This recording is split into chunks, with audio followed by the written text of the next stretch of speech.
Welcome back to the NFLandU podcast, everybody. It's Friday, November 20th, and we are in the dead heat of Week 11, if you can believe it or not. I am your host, as always, Hayden Vassar, and I'm joined by the always fantastic co-host, Mr. Mark Hogan. Mark, how you doing today, my man? Yeah, what's up, Hayden? I might have been caught there admiring my Cardinals, my signed Kyler Murray jersey, which I put up since the last episode, just before we came in. No, I'm happy, and thank you. I'm happy to finally have it on the wall. I've had that thing since, I think I purchased it back in May or something. It's a long time coming. Yeah, it's been stuffed in my over my other shoulder in my closet for a few months. So I finally was able to get it framed just in time to look like I'm joining the bandwagon for the Cardinals. Yeah, if you guys are watching the video show on YouTube, you can clearly see this very beautiful jersey Mark has hanging on his wall in the background. And it is lovely. And he is positively beaming over it. And he has every right to be after what Kyler Murray did this past Sunday. Yeah, well, this past Sunday, of course, we don't know what happened as this show goes. It's before, spoiler alert, we recorded this before the Thursday night game. Mm-hmm. And I don't know how they've done against those Cardinals. So, I mean, hopefully he's coming off an even better performance on Thursday Night Football. I'm picking the Cardinals in that game. So, in terms of our picks, I hope that it's come off. But yeah, definitely that would have been a big game in terms of the division. So I just hope that everyone came through healthy and happy. See, positive Mark, and we like to hear that. But speaking of picks, Mark, we actually tied Raider Rumble in the picks last week, which is a step up for us. We didn't lose to the guest picker last week. We tied him, but that's big for us. We're 0-2-1 against guest pickers. And this week, I feel like we can finally change our fortune with our guest picker this week. James Hill from Across the Pond with James Hill will be our guest picker this week. Big round of applause for James, everybody. You can find him on Twitter at @pond_across_the on Twitter. And he is a very, very, very knowledgeable man about football across the pond. And we look forward to his picks this week. And hopefully we can finally beat a guest picker. Yeah, no, I was talking to him on Twitter and I actually butted in and I said that we haven't we haven't beaten anyone yet. And no one that's picked has had fewer than 10 wins. So we're definitely getting some knowledgeable people doing our picks. And it's a lot of fun talking to these guys. There's some great content being put out by everyone that we have doing the guest pick. So this week I thought, especially with James, he was just featured on the Tampa Bay Bucks. He put out a photo of his family and they retweeted it with a couple of other pictures, which I thought was really cool. So passionate fans love getting them on and guys that know what they're talking about. This week we're coming for you, James. We're taking you down this week. It's happening. But anywho, let's get to the actual games this week. Mark, where would you like to start us off on this very heavily loaded Week 11 slate? Yeah, it's a great slate to pick from. I mean, talking to James, talking to you, like there's some really tough games, and I might just launch in with one which, I find it extremely difficult to pick this one. Green Bay at Indianapolis. Ooh. And I think it comes down to, Hayden, which version of these teams we actually get on the field or what product they're going to turn out on Sunday, because of course Green Bay is coming off a worrying loss to some people, a worrying win against Jacksonville where they struggled for large parts of the game. Meanwhile, Indianapolis just had that win on Thursday night against Tennessee. I picked that game kind of going with my heart instead of my head, which said Tennessee, and it paid off for me. But it kind of, I've had that thing since the beginning of the year with Indianapolis that they're good or whatever, but I'm starting to rein it in slightly. I don't know why, but like Phillip Rivers, he was fantastic the other day. He played balanced football because it was like efficient when it needed to be, and it was explosive. What do I mean by that? Like, you had 30 and 40-yard completions to Michael Pittman, the rookie wide receiver, but then you also had drives that were made up of 8, 11, and 13-yard plays. But that isn't the Phillip Rivers that we're guaranteed to get each week, because why I was coming off them was because I thought I was all in on Indianapolis because I thought that they had the talent, but then I reined it in and said, we don't know what we're getting with Phillip Rivers, that the offensive line was protecting, but even going into the Detroit game, I said, get him under a bit of pressure and we might start to see him crumble and fall. Now, it hasn't happened. Flip it onto the other side of Indianapolis, that defense has been praised again and again and again, and rightfully so. I mean, fantastic in terms of any stats that you want to look at. But when they came up against high-powered offenses, well, I'm going to include Cincinnati in this to make my point. They conceded 27 points, and to Cleveland, who has an explosive game like comparable to Green Bay. They conceded 32 points to them. So what does that mean for Green Bay? Can they come out and play in this game, or will they struggle like when they met a good defense like Tampa Bay? And Marquez Valdes-Scantling turned 4 receptions last week into 150 yards. Okay, and we've been saying this the whole time. Can he finally break out? And anytime he looks to break out, he reins it back in. Where Aaron Rodgers came out again this week, and I say again because he must say this after any big MVS performance. And he said, "This guy has routes in him, as you might want to say." And it's just about getting him open and getting him to be a deep threat so that we can play him on intermediate routes. And coming off a game like that, it's like, will they utilize him like that? And especially with Alan Lazard being activated and stuff after being injured, because that would be huge for Devontae Adams. But then the team's coming off their fewest rush yards against Jacksonville, and now they're going against the number 3 defense against the rush. So this game to me would be how explosive Green Bay can be. Are we going to get the Tampa Bay version of them? Or are we going to get the offense that's setting the whole NFL on notice, or putting the whole NFL on notice? Both these teams, we don't know what version we're getting. I think it makes it it could be an extremely fun matchup. It could be extremely lopsided. It could be a really poor quality game. We don't actually know, but I know it's 2 superstar teams that are meeting one another, and makes it fascinating to watch. And listen, I said on the preview show last week that if Green Bay was in a close game in the fourth quarter against Jacksonville, we were going to have a come to Jesus meeting with them. And lo and behold, they were in a close game in the fourth. And this Packers team, they're starting to remind me of what they were last year. They're far from perfect. I think what we saw in the early part of the season wasn't exactly what they are. They're starting to more mold into what they really are. And that's a team that struggles on defense, and they basically have to put up points on offense in order to succeed. Well, thankfully, they're going up against a team that also has some struggles on offense and struggles to do explosive plays in the Colts. Like Mark said, this is going to be a tough game to really get a head on. This was one of the games I struggled most with trying to pick. As he was talking, I was starting to lean out of my pick, but I'm going to stay strong, and I'm going to go with the Colts in this one because I trust their defense. And the Packers need to show me something. They need to come out here and beat a good team at this point in the season. I mean, I know they beat the Saints in the early part of the season, but this is a what have you done for me lately league. And what the Packers have done for me lately really isn't all that great. They need a moment, and I just trust the Colts defense right now. So I'm going to take the Colts. Yeah, I was going to give you my pick, but before that, I might jump in on that point. It was actually something I saw written about by a Colts writer for ESPN who has Green Bay beaten, and it's only New Orleans. And I took note of that for a second, and I said, hold on a second, who is Indianapolis beaten? Amen. Apart from Tennessee last week, the only team that they have with a winning record, and if you want to call it winning, it's 500, I suppose, is Chicago. Oh, we all know how impressive of a win that is. Your tone says it all. Oh, it's gross. Ugh, so, disgusting. Yeah, I think that's why I was leaning away from Indianapolis a bit, and it sums it up there. I mean, schedules are probably partly to do with it, but it's just that they haven't had impressive wins. And I know this is going to be a topic I come back to later, so I won't spoil it too much. But I think that I'm going with Green Bay in this. Mm-hmm. Indianapolis does go into the game favored, but I just think that Green Bay has the more potential to be explosive, or they've shown more consistency. I mean, they've been tied to Devontae Adams and Aaron Jones, and even when Aaron Jones was injured, they were just singly tied to Devontae Adams, and they seem to keep on being able to pull it out of the bag.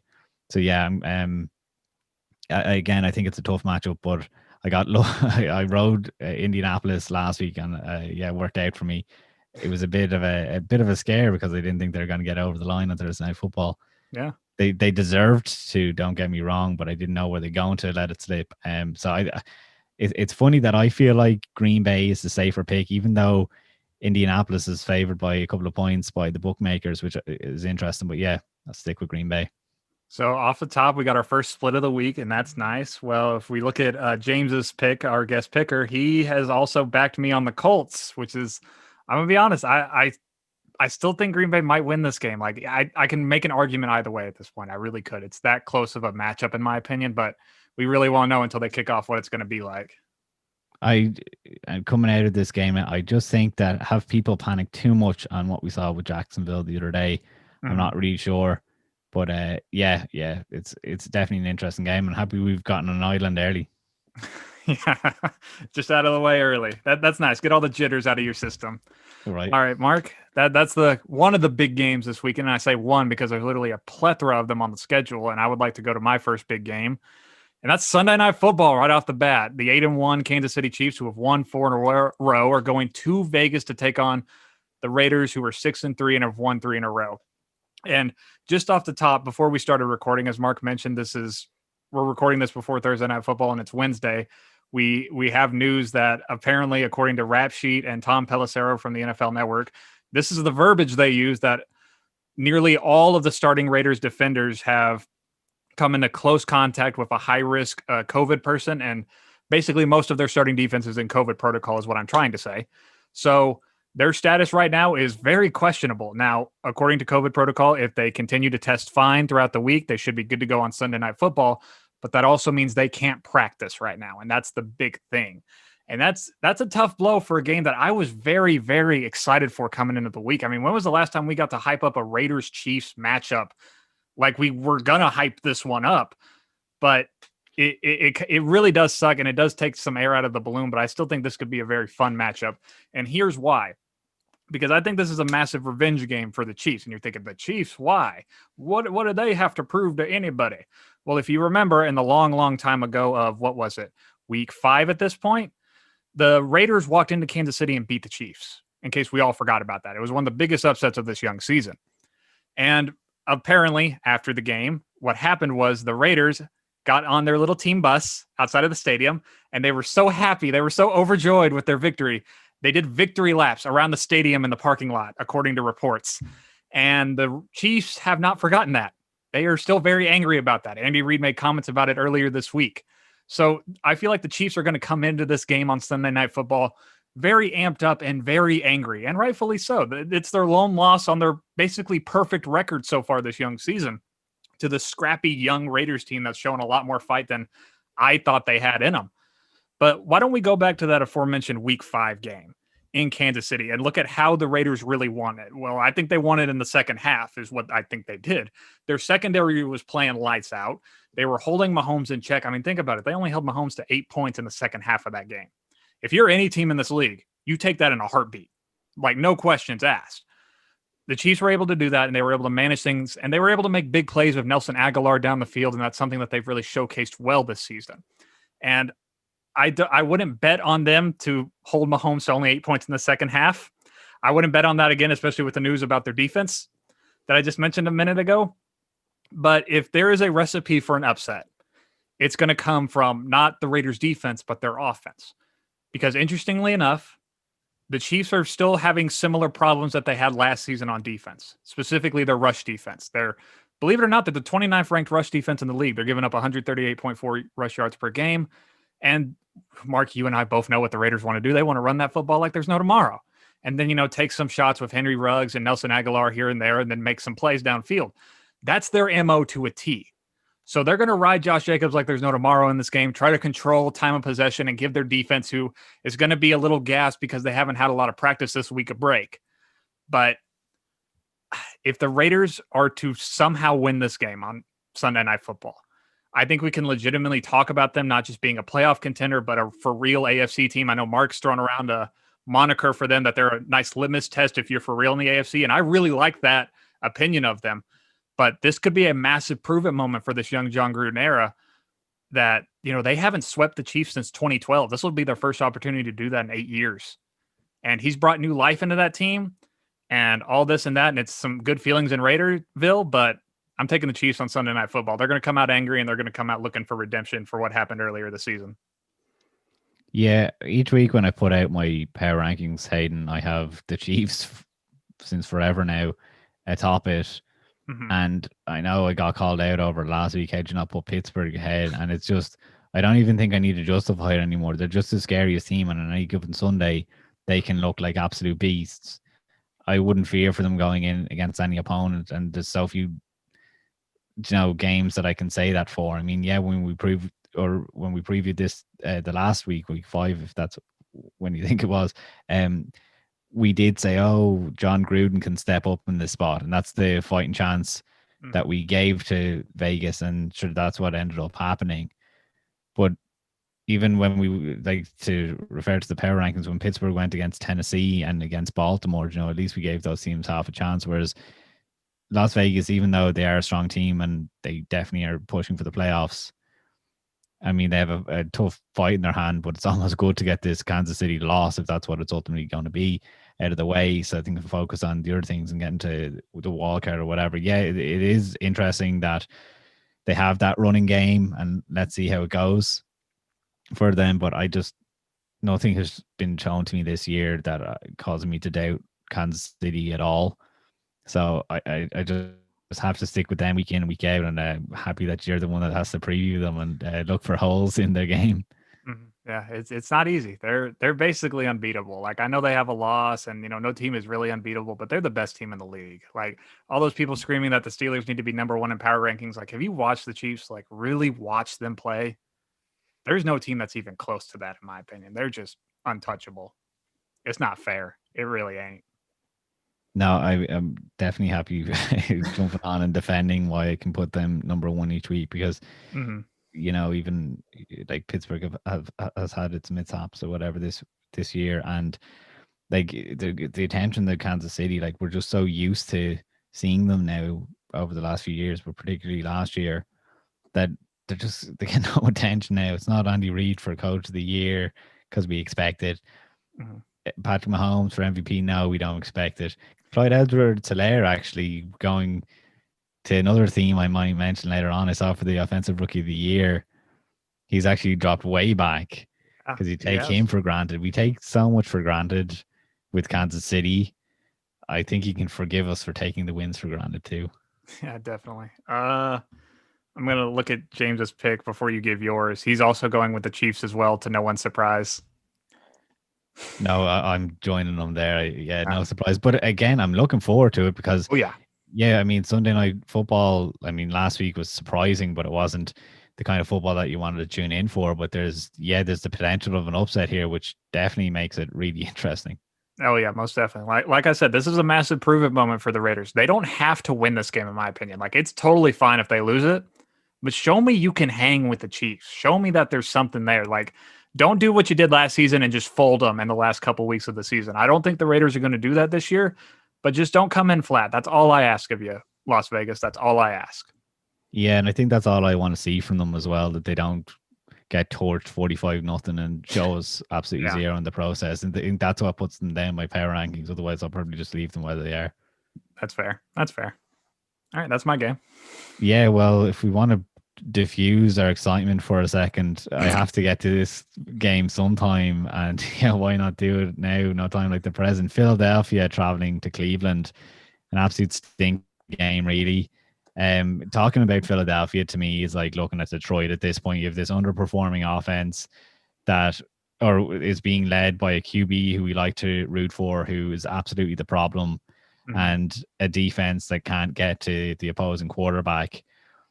Carson Wentz's stock is an absolute free fall right now. Like, we tried to preview this team other weeks and, take a stab at everyone and say, oh, it could be on X, Y, and Z. It could be on Howie Roseman. It could be on Doug Peterson. I think that it's time we stop using excuses for Carson Wentz. I mean, he's the one. Doug Peterson's the one that was able to transform Nick Foles into Tom Brady for a couple of seasons, Look, the slight on him at the moment is, why do you keep on putting Jalen Hurts into plays that are absolutely like, you just have to defend the run, because it's just it's everyone's saying he's thrown the ball twice, he has 2 completions.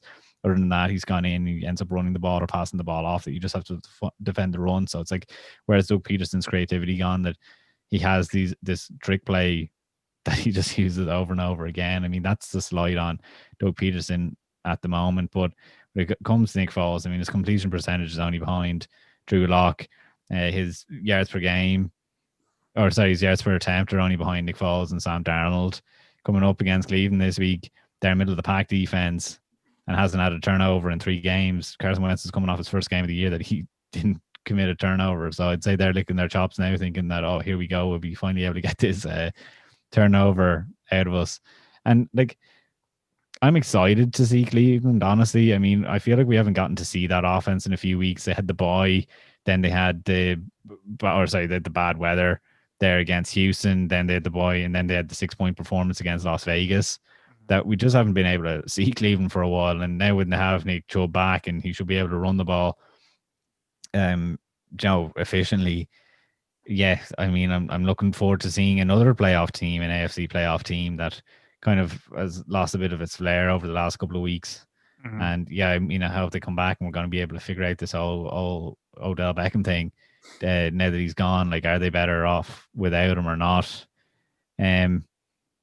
Bringing it back to their defense, I mean, they've Myles Garrett, the sack leader, going against against Carson Wentz, who's the most sacked quarterback. And I just think it's a bad matchup for Philadelphia as a whole. This team across from them that's looking to get a bit of momentum going.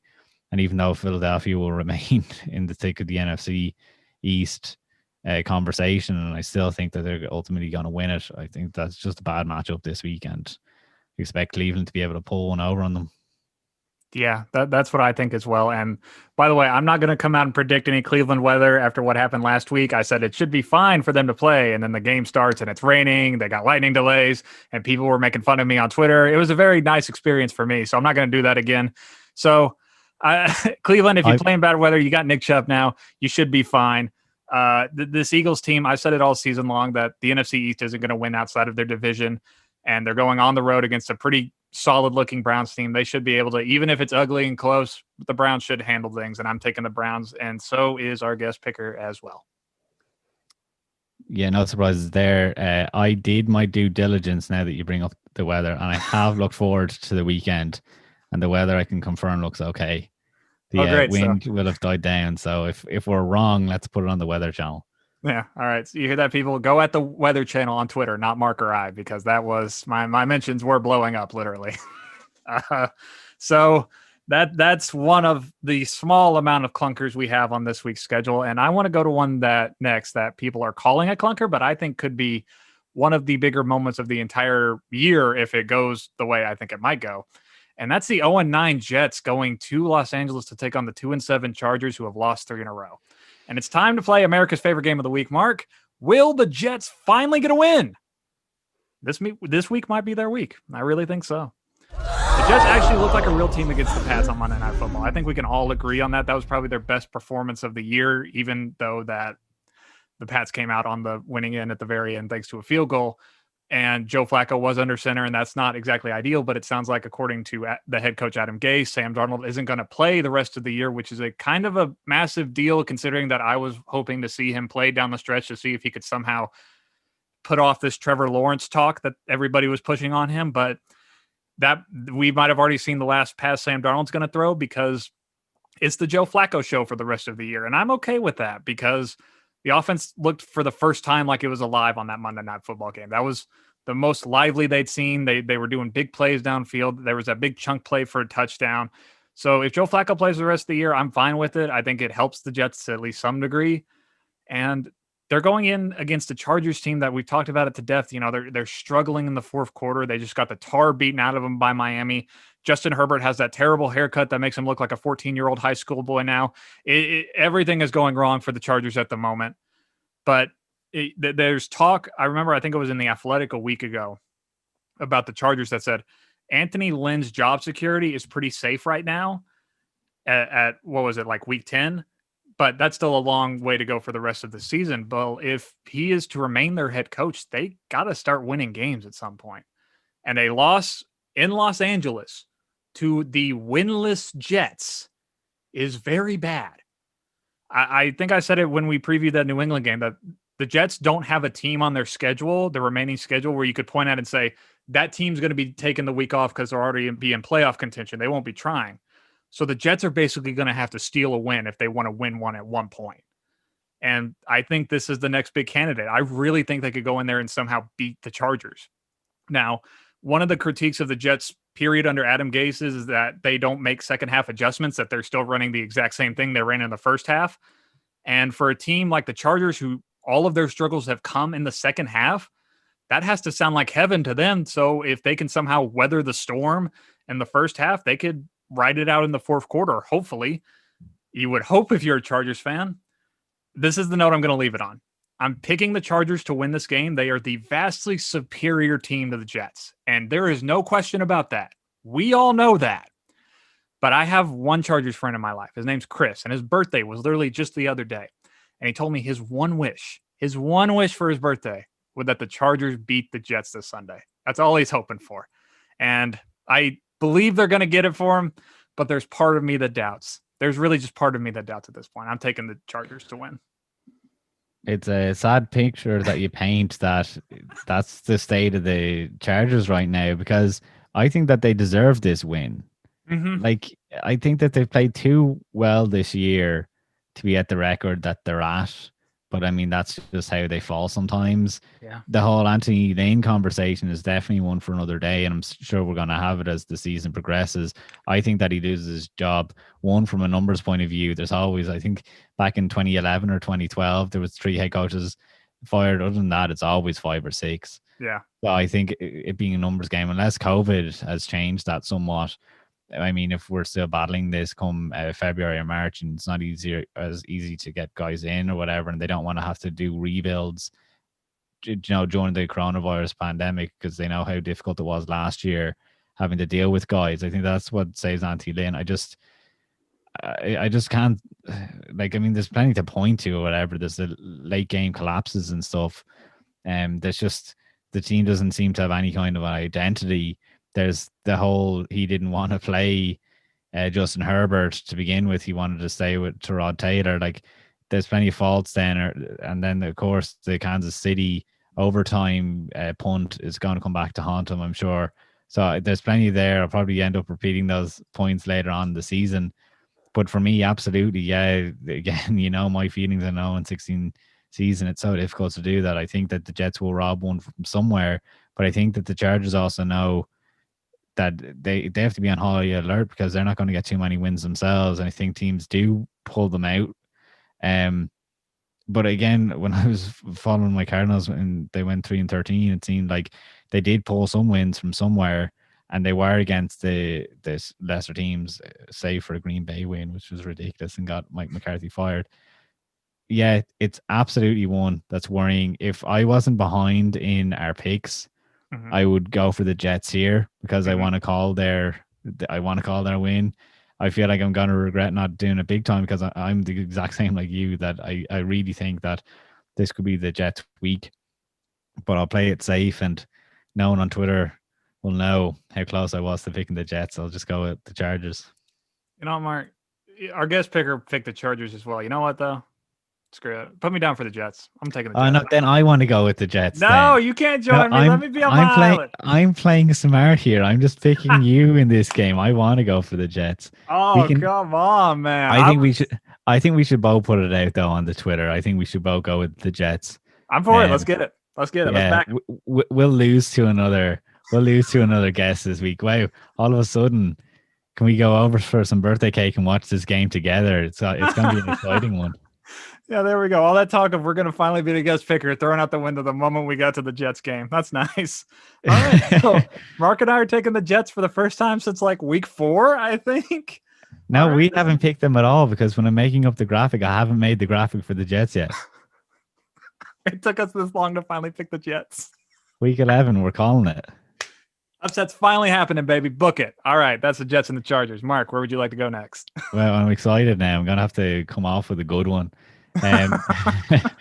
Now, look, there's another quarterback that's out at the moment, Gardner Minshew, who's being replaced, and his replacement isn't as competent as Joe Flacco. Jake Luton starting for Jacksonville again against Pittsburgh, leading an offense that is 25th at moving the ball and a defense that is 31st in total defense, going up against Pittsburgh team. Is it a trap game? Mike Tomlin came out this week and he said we're absolutely taking this serious. I suppose he's looking at that 16-0 record. He was, even more importantly, the number 1 seed on the line, especially after the number 1 seed in the NFC just struggled to them last week, Green Bay. So I suppose he's able to put that up on a billboard this week and say to his players, look, we need to take this serious. I know the Thanksgiving's coming up and we all want the weekend off early and start the party. They seem to be taking it serious. my preview from the offense is still fresh, so I'm not going to go through that all again. It's on Twitter. The defense, we've run through the numbers a bunch, but something that stood out to me this week when I was looking at making some bets or whatever was actually, I think this is remarkable. So Aaron Donald is the favorite for the Defensive Player of the Year award, right? Mm-hmm. The Steelers have 3 of the top 6 guys Really? all favored for winning that award. You've TJ Watt, obviously the edge rusher, Minka Fitzpatrick out of safety, Cameron Hayward at defensive tackle. I mean, Cameron Hayward doesn't put up the numbers. I mean, 2 sacks and interception on the year, but it's just, playing defensive tackle is more of the impact that you have in the game. So it's not about putting up the numbers.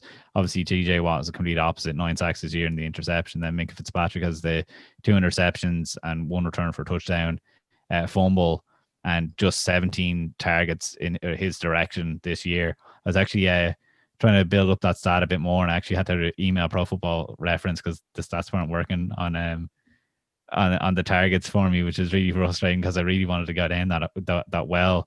Maybe again we'll be able to do it another game because Pittsburgh are so dominant at the moment that we need to get more into it than just saying how good they are. Yeah. But just out of interest, the guys that make up the rest of that list are Myles Garrett number 3 and Khalil Mack number 5. Our pick from the beginning of the year, obviously Nick Bosa has been injured for the longest time, but we did mention TJ Watt, so it's nice that we'll be able to hop on that train. But looking at that, that just shows to me that dominance in defense, and might be a fun way of people playing along and understanding just how great it is this year. 3 in the top 6 for the Defensive Player of the Year. So even the bookies can't pick out who exactly is making that defense is good.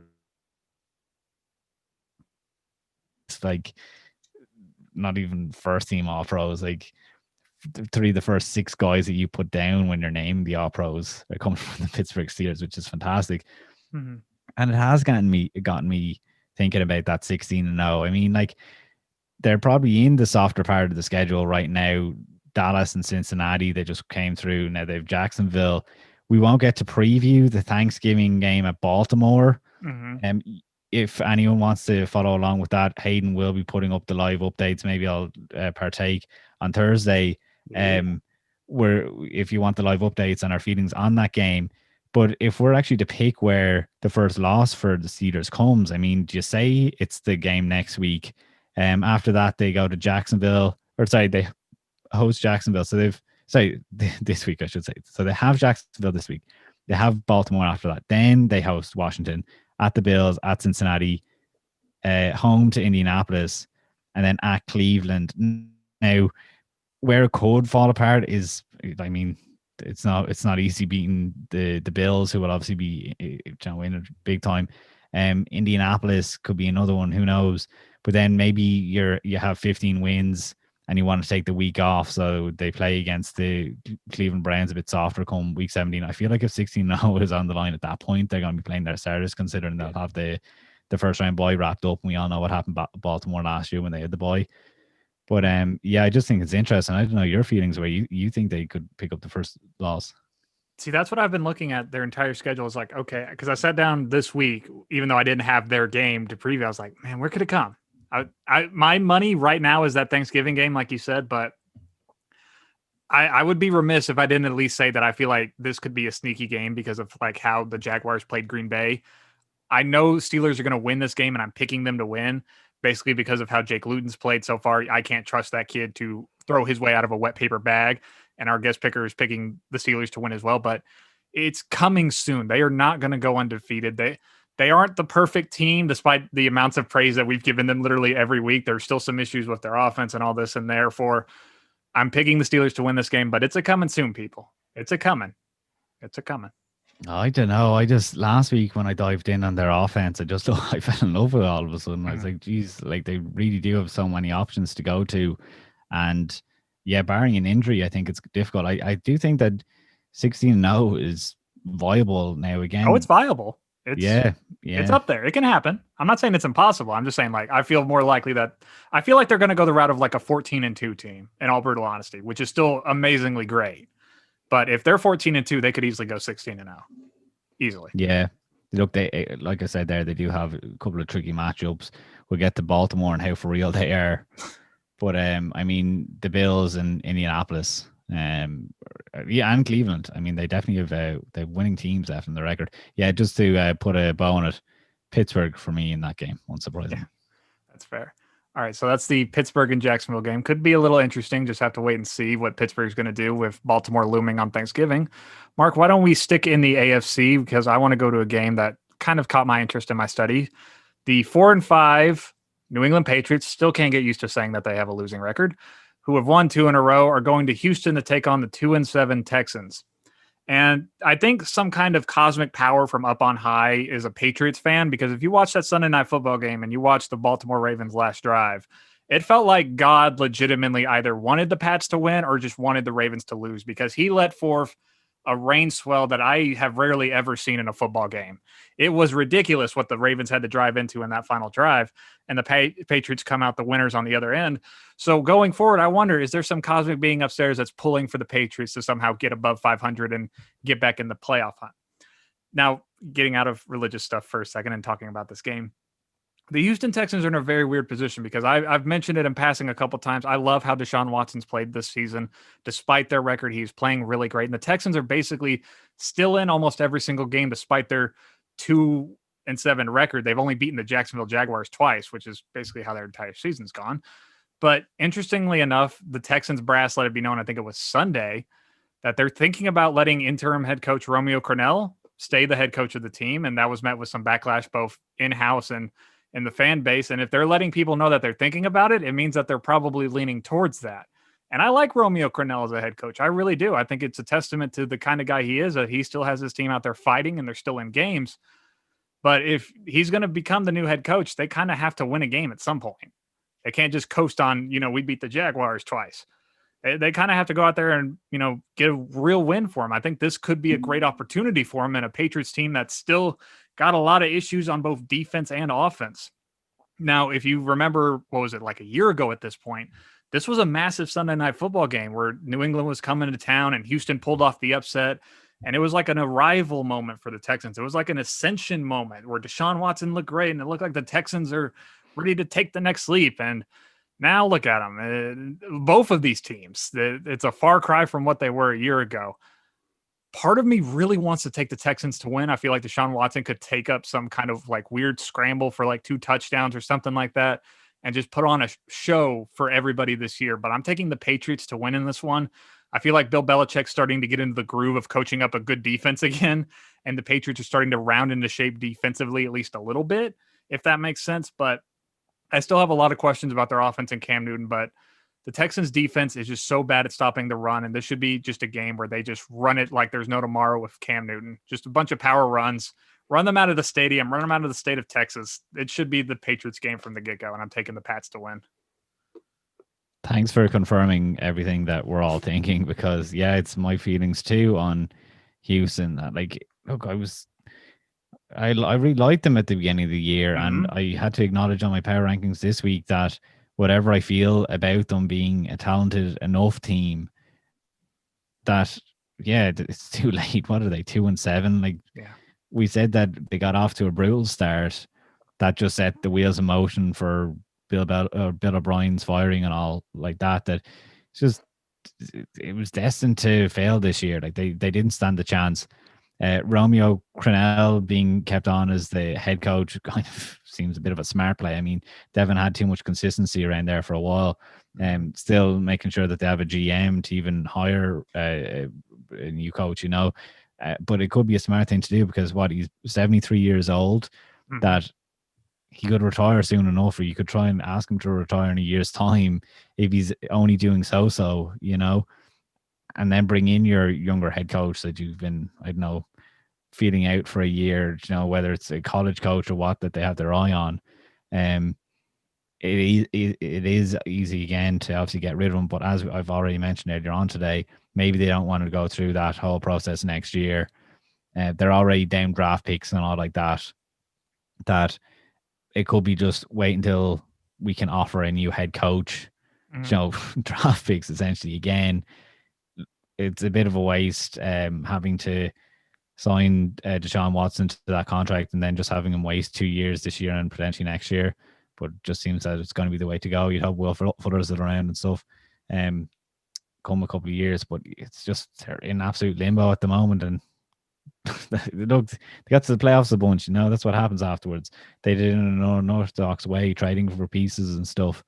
And yeah, they're definitely going through a really rough spell of it, but it happens. And to justify my pick, I absolutely can see Houston win that game. Absolutely. Mm-hmm. When I previewed this game myself, when I was running down through the slate, I put New England down, so I'll stick with that. I can't even. I don't know why I'm even trying to justify New England. I think it's basically they beat Baltimore the other day in horrendous conditions that suited Bill Belichick fantastically well. Mm-hmm. Maybe I ought to go for Houston, honestly. Yeah, it's a close game. It really is. Like really, really close. Like, I mean, maybe it's not an interesting game to watch. There's not much fantasy implications. There's not playoff implications involved. Mm-hmm. But it's just definitely a tough game. Yeah, I'd almost hold my pick. I think I'm picking New England, but Mm-hmm. maybe I'll see if there's no more islands for the rest of the show to make it interesting. Maybe I'll go with Houston just to have a bit of fun with it, if that makes sense. I got you. Our guest picker is also going with the Pats, for example. So this could be a game where Mark, starts to catch up a bit. This could be a golden moment for him if Deshaun Watson comes out and slings it like I think he might. I just feel like they're kind of the Atlanta Falcons that I haven't been picking for.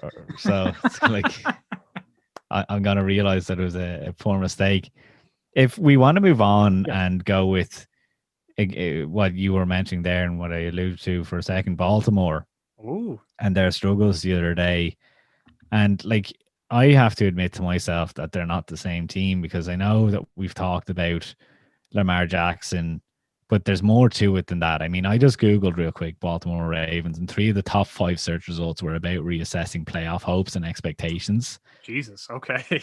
Like, I mean, that's just on an early Thursday or whatever. That's what's being said. But I mean, that's where the team's at. And I suppose when you dig into it again, it's more than Lamar Jackson.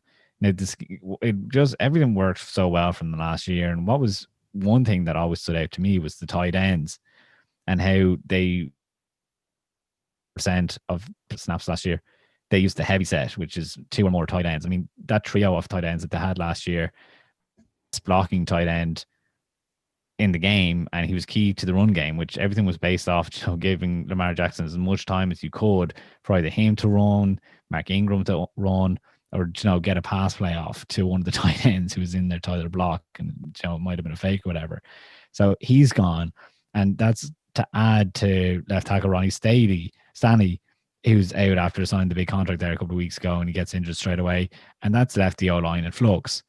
On the other side of the ball, you have 5 cornerbacks has now been added to IR from the team. Jimmy Smith, I don't think is including that number. He's still could be added. He's banged up at the moment. I mean, yeah, you have Marcus Peters and Marlon Humphrey, but like when you look, I was on our lads' depth charts, and I was like, wow, they only have 4 active cornerbacks at the moment. That's after signing Tramon Williams. On the defensive line, Brandon Williams and Calais Campbell are day to day, and that doesn't help when you have Derrick Henry coming to town. Marquise Brown hasn't had an uptick since going on Twitter and complaining that he wasn't been targeted too much and that the explosive plays aren't there. So, I mean, this isn't me making any excuses. It's kind of me trying to make light of their struggles and come to terms that it's not the same explosive team. But I mean, if everyone got healthy, it could be. I mean, yeah, teams know how to play against Lamar Jackson, but it's also like unfortunate that they can't play the game like they want. I mean, maybe no one really noticed how big of a loss Hayden Hurst was going to be, that you need a big body tight end there to make the scheme work. And now that you're just down to Mark Andrews, it's an absolute nightmare. So it's actually going to get better before it gets worse. That, yeah, I don't know what direction that they're going in. Again, like I said, those search results would open up your eyes to the plight that they're going through, where they're actually at right now. And again, this is one of those games that I actually don't know where to pick, because I've been pulling for Baltimore the last few weeks. They haven't been able to get it done. We thought that it was going to be a get-right game against New England, and the weather, in fairness, now derailed that from happening. Yeah. I think that I'm going to give them one more shot to get it done. I don't know why. I just feel like why I picked against Tennessee last week is there's just something off about them to me that we said when they were playing against Chicago that one of them was going to be found out as being a bit of a phony. And even though they won, I still don't. I'm still not convinced. I mean, yeah, they've plenty of talent, but I'm just something about them hasn't sat right with me ever since they broke all the COVID rules. And I think I'll stay with Baltimore for another week. We're gonna have to reassess. I'm gonna have to get off them to play Pittsburgh next week anyway. So maybe we'll go with them one more time and hope that they can right some wrongs. But I don't know why after me explaining so many things that are going against them at the moment. Be honest with me, Mark. Keep it 100 with me. Titans feel like another 9-7 outfit, don't they? That's what they feel like to me. I'm glad that Indianapolis has overtaken them, and in that division, I was quietly confident, so quiet that I wasn't really able to air it at the beginning of the season because chance was so sure that they were a shocking team, and I still haven't gotten any apologies for my Indianapolis takes at the beginning of the year. But yeah, we knew the importance of that game going in, and even more important game coming up after Thanksgiving for the Indianapolis Tennessee situation to play itself out. But yeah, it's just playoff caliber.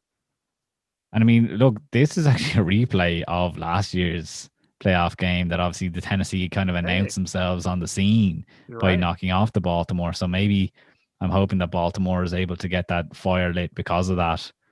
There's plenty of interest going into this game. It's just another one. I think there's 3 certainly on the games that I was looking at this week that, yeah, I couldn't really pick too easily. And this was one more, can go either way, but I'll stick with Baltimore. Yeah, me and our guest picker are also going the Ravens as well. I just feel like they match up against what the Titans are better because the Titans' offensive line has struggled. Their defense has struggled all year. This feels like this should be a perfect opportunity for the Ravens to get back in the win column and get a good win under their belt going into the Thursday against the Steelers. This should be hopefully a good moment for the Ravens. But if it's not, it's just those search results that Mark talked about. They're just going to keep getting worse for Baltimore. It's going to keep getting worse. All right. So that's the Baltimore-Tennessee game. And Mark, I want to go. This was going to be the game I was going to start with until the Raider news broke, because I want to talk about the 3-6 Atlanta Falcons, Mark's favorite bird team, not named the Cardinals, who have won 2 in a row, are going to New Orleans to take on the 7-2 Saints, who have won 6 in a row. And a week ago, this game was still pretty interesting considering how the Falcons have played, but it took on a whole new moniker after what happened with Drew Brees this week. And to get a full breakdown on what really happened with Drew Brees, I have put on an official lanyard here for those on the video show.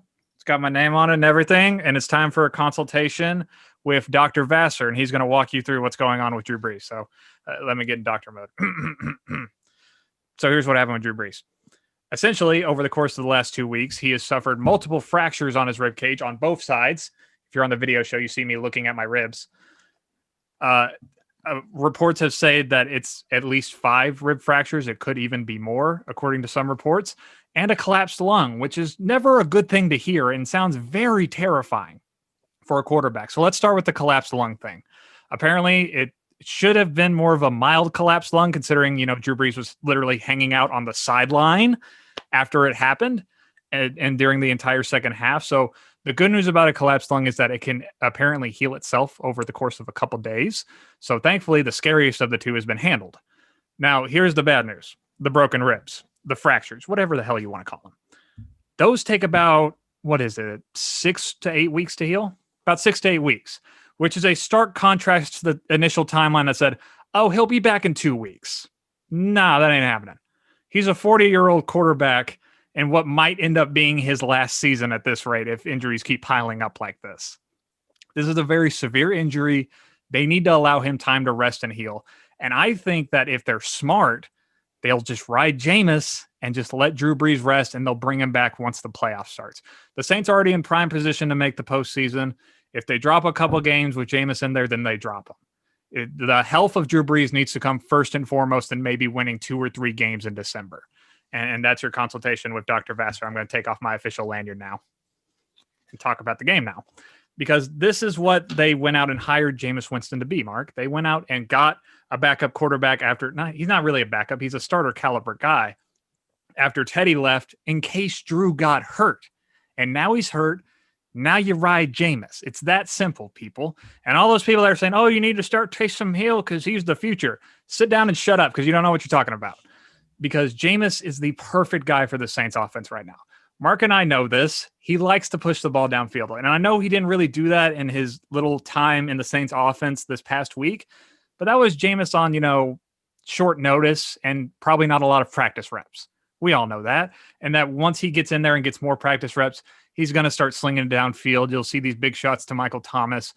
And I think the Saints will be just fine with Jameis. It'll be just like last year with Teddy.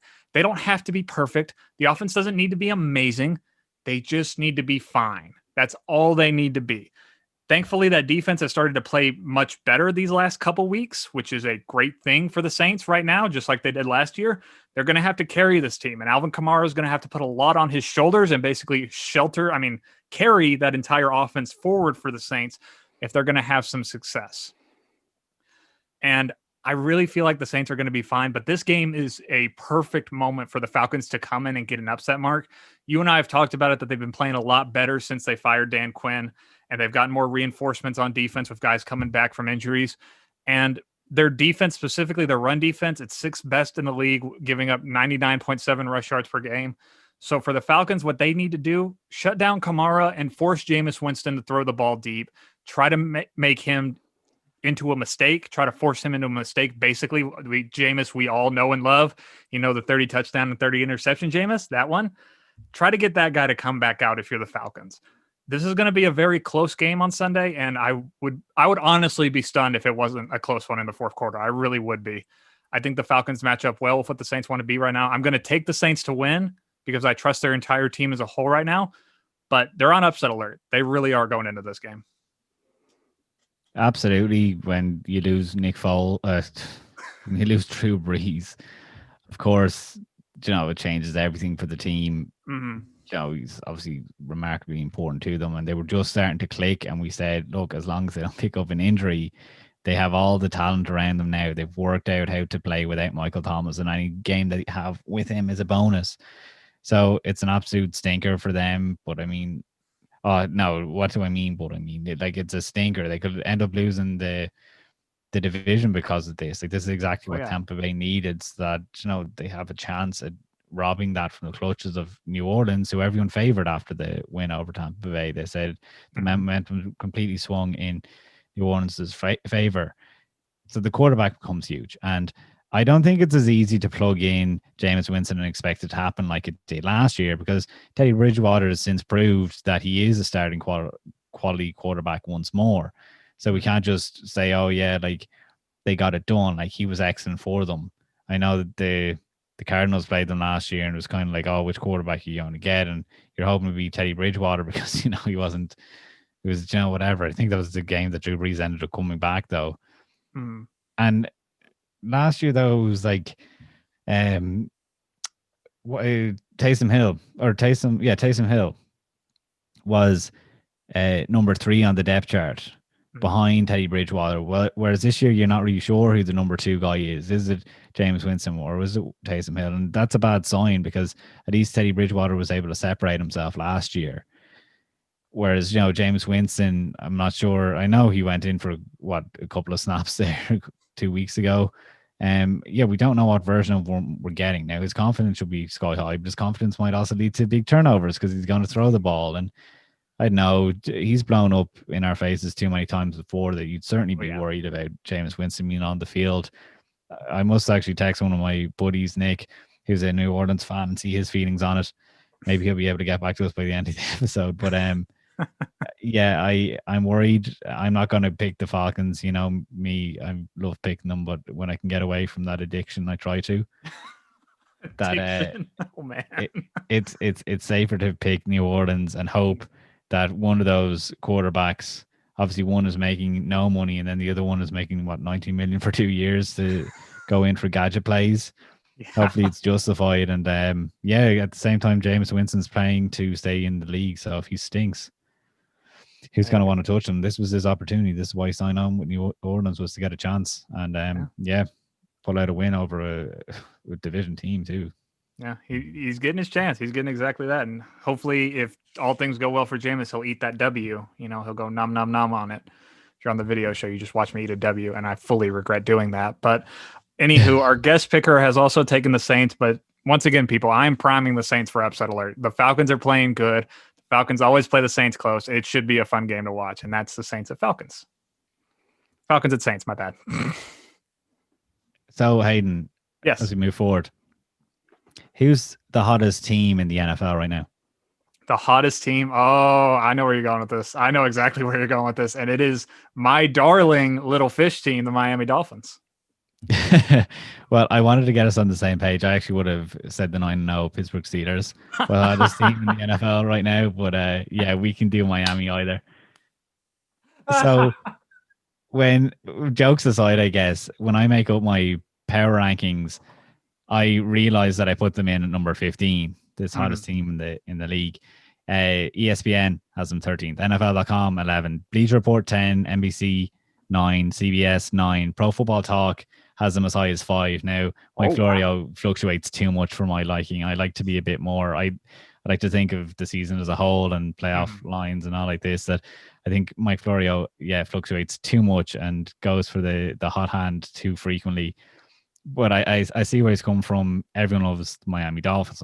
Where my reservations have been is that I just don't think they're explosive enough for me to really see them as, like, you're in number 5 in week 10 going into week 11 on power rankings. Like, that makes you an absolute bona fide Super Bowl threat. And to me, it's like, what do you fear from them? I mean, Devontae Parker, when's he mentioned in like the best wide receiver in the NFL conversations? Myles Gaskin, a running back, you don't fear him. I mean, he's injured at the moment, and they turned to Matt Breida or whatever. But like, they were trucking along just fine when they had Ryan Fitzpatrick in there, and like, nothing's really changed since. I mean, the offensive efficiency for that team is 15th, but it's actually worse now. It was 13th when Ryan Fitzpatrick was in, and it's 23rd now that Tua is in. So, everyone, Tua's gotten them much better. The attempts per game for Tua has gone down. The passing yards per game, as a result, has gone down.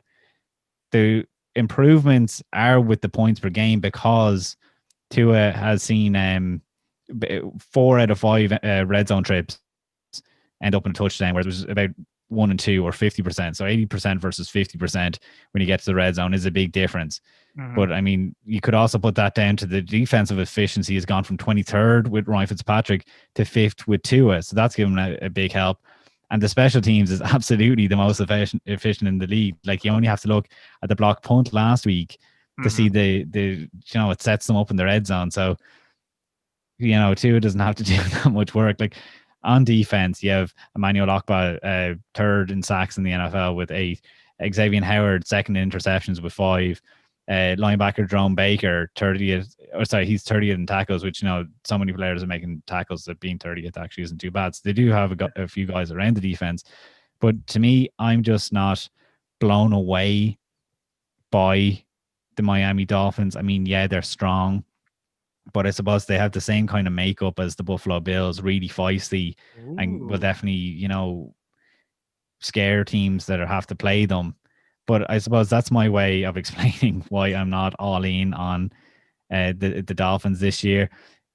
They have to keep up with the Bills now going forward, and playing Denver, absolutely, this has to be a win. Now, this actually ties them. I know they lose the tiebreaker to the Bills, but going forward, both teams kind of have favorable matchups. One obvious loss each, like Miami has Kansas City coming up and Buffalo has Pittsburgh. And then a couple of toss-up games. So with Drew Lock potentially out, Miami must take care of Denver and show me maybe a bit more something, because I just don't think it's this team is explosive as everyone's making it out to be. Listen, when I've hyped up the Dolphins, I am fully aware that a lot of what makes them so good is that they're getting touchdowns on defense, and their special teams is also getting touchdowns. And when you're a team and you see that, you can't count on that week to week to week. But that's literally what the Dolphins have been counting on week to week to week, is that their special teams is either going to block a punt for a touchdown or they're going to run one back. Their defense is going to get a scoop and score, or they're going to get a pick six. It's hard to really imagine that every single week. So what happens like in this game, for example, the Sunday, what if their defense doesn't get a touchdown? What if their special teams doesn't play well and Tua has to go out there and put up 23 points? Like, are any of us really comfortable and ready to pound the table and say, yeah, he can do that, no doubt? I'm not exactly there with them yet.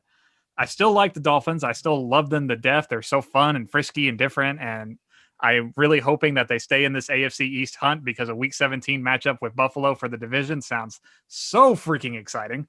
I'm taking the Dolphins to win, and they're just going to put the knife right in Denver's chest and finish them off. Yeah, again, I have nothing wrong against the Dolphins. I do want to see, as you say, what happens when it's put onto it to go and get a W, because we know that even his numbers might be slanted slightly by his first start and he couldn't move the ball at all against the Rams. That, yeah, look, I suppose I want to mention as well, Suvan Ahmed filling in at running back for Myles Garrett. They were confident enough in him going forward that even with Matt Breida out last week, they released Jordan Howard, the running back, obviously Jordan Howard, that, yeah, I mean, maybe he ends up in Philadelphia where he worked so well, or maybe he goes back to the Bears. Oh, they could use him.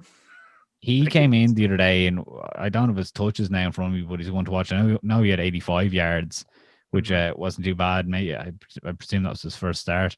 That he's one to shout out that I like going forward, and it does point to the depth that they do have. But I'm just worried about how really explosive that team is, and that stage fright is the correct term. But if they make it to the playoffs, like, I don't know, maybe that means you go under the radar or whatever. But kind of like what Tennessee did last year, even though AJ Brown was breaking out big time. But yeah, I'll be picking Miami in this game. But a loss is detrimental to their playoff hopes, you'd imagine. Yeah, definitely detrimental. And our guest picker is also going with the Dolphins, to nobody's surprise, taking the hottest team in the league. You heard it here first, folks. Dolphins, hottest team in the league. All right. So that's the Dolphins and not the Dolphins and Chargers, the Dolphins and Broncos game. And I'm going to go to this next game super quick here, because the 4-5 Lions are going to Carolina to take on the 3-7 Lions who have lost. I mean, the 3-7 Panthers who have lost 5 in a row. And the story of this game is the two hurt quarterbacks in this one.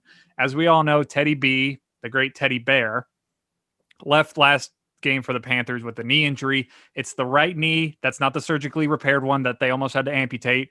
It's some kind of light MCL sprain, and that they're really just waiting for the swelling to go down in the knee. There's no structural damage.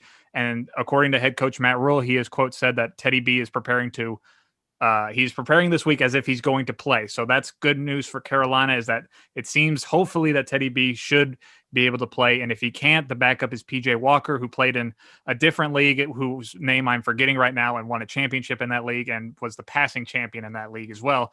So if Teddy B can't play, PJ Walker does technically know how to sling it for them. And for the Lions, they're dealing with a similar issue, but on an entirely different scale. Matt Stafford hurt a thumb on one of his hands in the last game in the first quarter against their opponent last week. He played through it. The x-rays came back negative for him, and that's good. So he'll be good to go for this game. But that's just something to keep in mind, that if he comes out looking a little off and passes are starting to sail a bit, I think that's something we could all point to and say his thumb probably isn't 100%. So both quarterbacks in this instance are hobbled, and that's bad for Carolina, especially considering that as of Wednesday, they rolled out, spoiler alert, Christian McCaffrey, in case you haven't heard. So they're banged up all around. But I really feel like this Panthers team, they're feisty, and everybody kind of likes them because they're young and they're frisky, and they showed up well against the Chiefs a couple of weeks ago. Their defense, despite looking good on the field, they're still not that great in terms of stopping the rush. And with Stafford not 100% and Kenny Golladay still probably going to be out, I expect DeAndre Swift, the Lions running back, to get a second straight start this week, and he played well last week. I expect him to come in and handle business against the Panthers, and I expect the Lions to probably rush for a good amount of yardage, something they haven't really done over the last couple of years. But I expect the Lions to handle business in Carolina and get a nice, solid win against a very game Panthers team. Yeah, look, it's a tricky spot that you've put me in now, because I'm hoping that Carolina has Teddy Bridgewater, and then I pick Carolina. I mean, just what I think this one out, the team that you're thinking of is the Houston Roughnecks from the XFL. My buddies who don't follow NFL, when the XFL was getting announced, we all picked an XFL team. So I went for the Roughnecks purely because of the craziness of their name. It's a nice name. No sports franchise should be called the Roughnecks. They just sound so crazy. That I completely forgot my. Oh yeah, if look, Detroit last week barely scraped across the line against Washington, who didn't play in the first half, and they had a 21-point lead. That Carolina hasn't really done that this year, and they were a team that it took me an awful long time to get behind was Carolina, and here was me pulling for Detroit the whole time. That look, I had no regrets going against them last week. Like Washington could have pulled the win out of the bag and keep the lead. It was his first game doing color commentary. He only retired a few weeks ago, and he said, like, "Oh, look at this, going to overtime my first game." And 20 seconds later, after a big penalty by Chase Young, the Washington football team is losing to a field goal.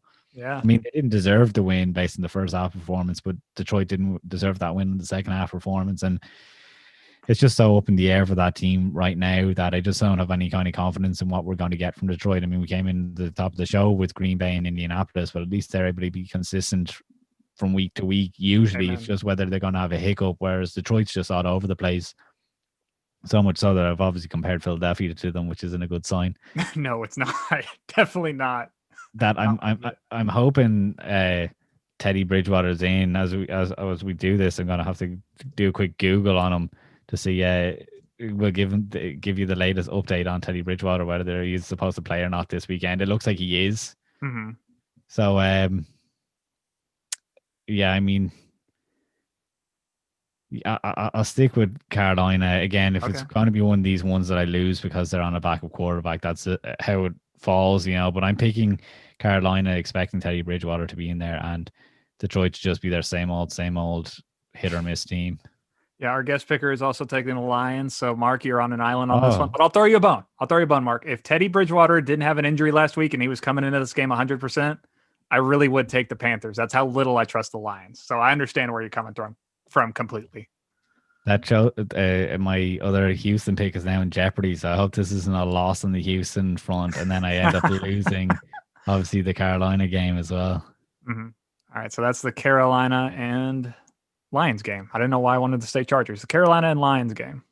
Yeah, here's me saying Nick Foles twice this episode, even though I haven't even been talking about him. If we want to keep on the theme of quarterbacks, though, Joe Burrow finally had a bad game, you would say, against the Steelers on the weekend. We previewed it very well, and we said that it was a terrible matchup for him, and it was. He had 50% passing. Now he is behind Justin Herbert in the odds for Rookie of the Year, which shows what we said the moment Justin Herbert stepped on the field, that we preferred him as a passer. Mm-hmm. And I suppose something that's striking to me is Joe Burrow was asked to assess or to tell us how he's going to assess the rest of the year. And he said it's going to be about wins or losses.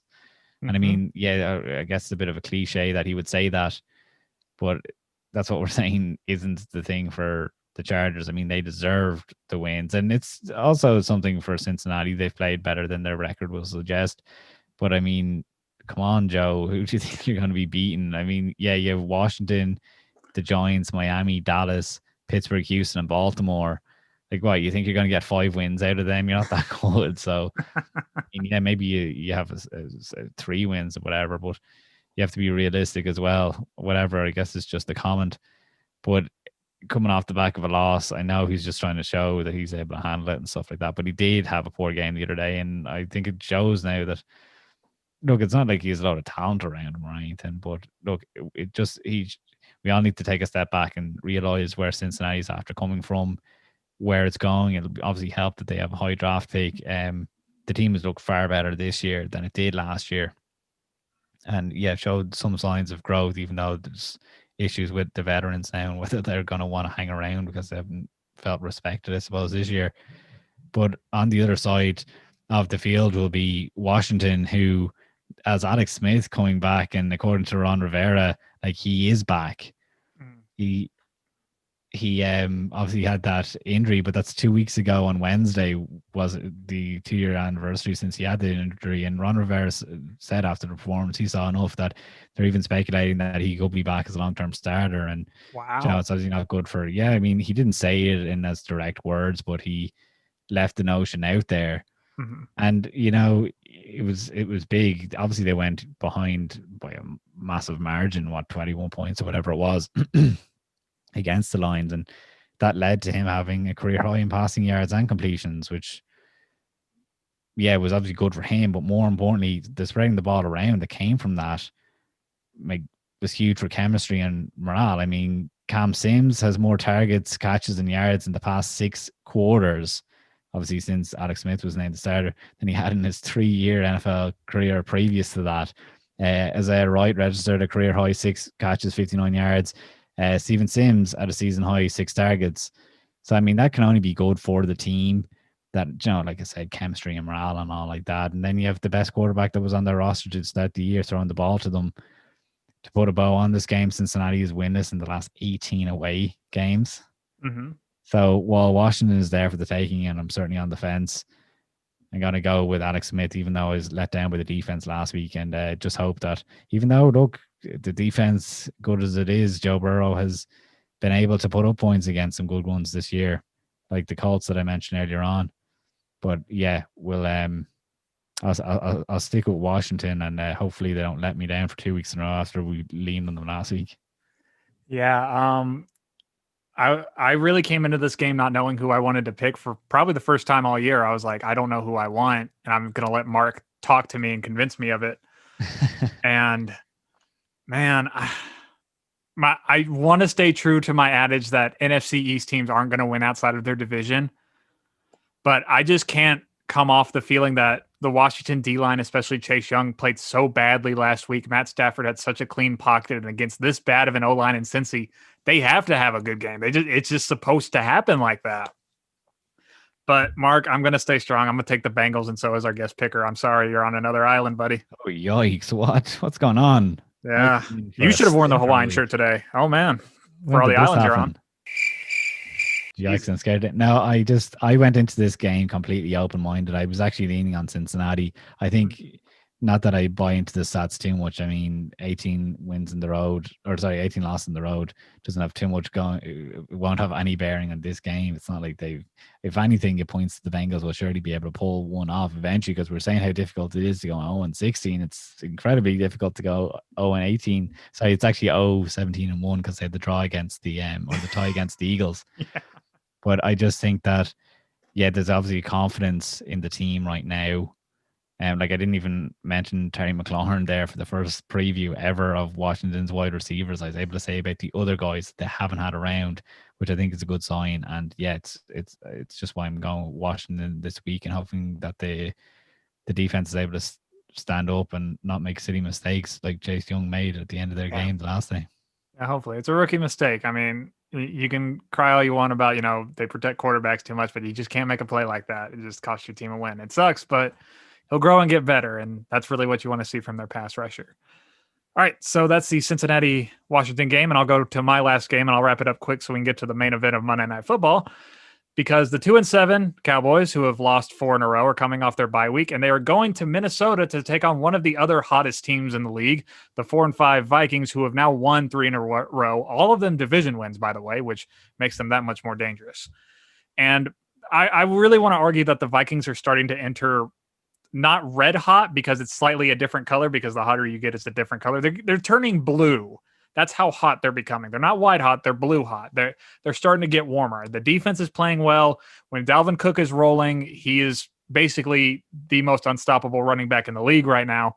And Kirk Cousins, when the rest of the pieces work around him, he's starting to come out of his shell a little bit and starting to play a bit better, just like he did on Monday night. It may not have been the prettiest Kirk Cousins performance, but it got the job done. And at this point, that's all that matters. Now, quickly to the Cowboys defense. Have they been bad all season? Absolutely. Have they played better the last 2 games? Unquestionably. Now, granted, that was against the Eagles and the Steelers team that was having their annual banana peel game. So, take that for whatever you want. The weakness of the Cowboys defense all year has been running and stopping the run.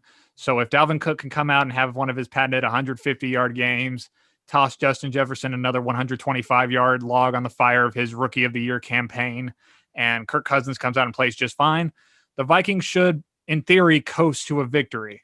Now, if they're having troubles to stop this Dallas Cowboys team in the fourth quarter, then we may have to tamper expectations about the Vikings. But they're entering the nice sweet spot of their schedule, the Vikings are, and this should be a team that they handle easily. And I'm going Vikings, and so is our guest picker. Oh yeah, easy. Like you were saying there, I thought you were going to sway it and say that no. they were turning that. No, when you're talking about the heat and the color that they're going, I thought you were going to say that they're that tinge of purple that they wear. As the orange turns to the blue, it goes through that purple phase. I thought that's what you're going to get at, but you're not as talented of a broadcaster as some other people that would come up with that purple reference. Don't make me choke on my water on camera. No, but yeah, as you said, it was a point that I made on my power rankings this week that they've won against back-to-back division opponents, which is phenomenal. I thought that Chicago got off to a start with their wins that Minnesota deserved. Maybe I mentioned that last week, or maybe it was on the podcast power rankings that I said it. But yeah, Minnesota is coming good. Again, like we did say last week, that it's come hand in hand with Dalvin Cook playing so well. But and the breakout of Justin Jefferson cannot be underrated. I saw ESPN did a redraft of the 2020 draft, and did Jerry Jeudy going to the Cardinals, which I cannot make sense. Especially Jeff Okudah was still on the board, and there was no way he was dropping to the whatever pick, the 9th pick. There was no way Jeff Okudah was going that late. Oh, okay. And Isaiah Simmons wasn't even there. And Isaiah Simmons, okay, he had a quiet start to the year, but he's finally getting his opportunity now, and he's taking it and grasping it with two hands. But yeah, they had Jerry Jeudy down for the Cardinals, the first wide receiver taken off the board, and all the comments were, where's Justin Jefferson? Because they have him as the second highest rated wide receiver. Is it over the last few weeks, over the last 5 weeks, or is it over the season? It must be over the last 5 weeks. It has to be over the last 5 weeks, because that was his breakout game against Tennessee a couple weeks ago when he really finally arrived. Right, because I said on one of our podcasts, I said about him, you can't plug him in and expect him to just work. And it must have been that from that week on that he took off. So hopefully we didn't have any listeners that week, because yeah, whatever. But he has been fantastic. And like I said, when after playing Green Bay, I suppose last week's show, what's his name? Jair Alexander for the Packers had matched up over Justin Jefferson, their cornerback one, and the superstar in the wings himself, Jair Alexander. Justin Jefferson has obviously been huge. So him breaking out Dalvin Cook, there's a lot going right for Minnesota, and definitely they're making a push for the playoffs. Oh yeah, definitely. They're still alive, people. They're still very much alive, and if they can put these smaller teams to rest, they'll be just fine. So that's the Vikings and Dallas game, and that's it for all my games. And Mark, you get the pleasure of breaking down the last big game of the schedule. Well, Monday Night Football. Makes sense. It makes sense, because if the Minnesota Vikings are going to be pushing for a playoff spot, it's going to help their case that the Rams and Tampa Bay are playing this week on Monday night. Oh, you're right. I mean, this is Brady facing the Rams for the first time since the Super Bowl, for whoever cares about those kind of stats. Mm-hmm. But are we getting a blockbuster? Are we getting a shootout? I mean, it could go that way. I know everyone is aware about the star power that is involved in this game, the Aaron Donalds, the Antonio Browns. I suppose I boiled down. I went looking for some numbers to kind of look like the Rams, just as a side note to me, are a team that I still haven't figured out. That I suppose as a division opponent of the Cardinals, I don't like them, although I've always liked Sean McVay and stuff like that. And maybe I don't trust them as easy as other guys might. So I started looking at some numbers, right? And it was because I kind of looked and I was like, how well is Jared Goff doing? How well is Brady doing, or whatever? And passing percentage or completion rate, that is, Tom Brady's 21st, Jared Goff is 19th. Okay. In terms of sacks, Brady is the 16th most sacked quarterback, middle of the road. Goff is 18th. They'll be playing against two defenses. The Tampa Bay are second in sacks. The LA Rams are third in getting sacks. Yards allowed per game, the Rams are third. The Rams are second. Tampa Bay is third. So, those numbers are extremely close for just, I suppose, just ones I picked at random that kind of tell some bit of a story about dominance and stuff like that and performance. But then I wanted to look at some numbers that were important. Not that this one wins you any games, but the yards per game. Tampa Bay is 14th. The Rams are 7th. Oh, interesting. But the big difference and where the drop off happened for me, and it's kind of what I was expecting to see. Points scored. Tampa Bay is getting 29.6 each week. The Rams are getting 24. So the Bucs are 6th. The Rams are 19th. Mm-hmm. And that to me is the difference between being an elite team and being, on the fringes of the playoff. Not that they are now. The Rams are definitely in the thick of things, but come the end of the year when the Cardinals and stuff have all faced each other, and Green Bay has played out its schedule and might have a few more wins, and I think that's the difference to me right now. I'm not buying in to LA, but I don't even think that they've played an offense like Tampa Bay. Like, yeah, you point to maybe Seattle, who they beat, but the Bucs on the other hand have played New Orleans twice. I know they lost one of them absolutely miserably, and they've also played Green Bay and handled them extremely well. Much better experience for them, I suppose. And that's the key word, I suppose, the experience of going through those games. Those kind of big time matchups. Tampa Bay's done it this year. Win, lose, or draw, they've done it this year, and the Rams haven't been exposed to that so much. Yeah, I know they played the Bills and the Seahawks and stuff, but I just don't think it was on the same level. And just even on prime time TV, I mean, geez, it seems every week now Bucs fans have to wait to see their team on prime time. We said, the one time that they're losing, Chicago, obviously the miserable performance against New Orleans. So when they're on Sunday Night Football 2 weeks ago, we did say that about the Bucs. That how are they performing on Monday Night Football? And geez, I just surely not again. Is this super talented team going to mess up on Monday Night Football? So I'm leaning with them. I just think that to me they're elite, and I have them in the top 5 of my power rankings. Whereas the Rams are, I think, number 11, just floating around the top 10. I just think there's that slight different class. Whereas these are definitely playoff caliber teams, but the Bucs are ones that are definitely in those Super Bowl conversations. And not that the Rams can't get there, but I just have more faith right now in in the Bucs, and I'm just still basking in the star power that they have. Yeah. Our guest picker is also backing the Bucs as well, and Mark's right, especially after we talked about the Saints and losing Drew Brees. That division is now wide open for the taking for the Bucs. That this is kind of a must win in terms of not just, a tough opponent and could determine playoff seedings down the line, but the Bucs have to prove that they can show up in a primetime game. I mean, that was the one thing Mark and I talked about when we said everybody's flipping out about the Bucs and chill out. That's a legitimate concern. They're 2-1, and they not 2-1, they're 1-2, and they should legitimately be 0-3. Like, they should legitimately be an 0-3 team in primetime this year. That's how bad they've played. So if they come out and stink up the joint, I mean, that's a pattern enough to say that they're not meant for prime time, but they should hopefully come out and play well. But I'm going out on an island in this one. I'm taking the Rams. I'm going to take the Rams because I like their defense. I think they just want to run the ball and play strong defense, and I like that from teams. So I'm taking the Rams in this one.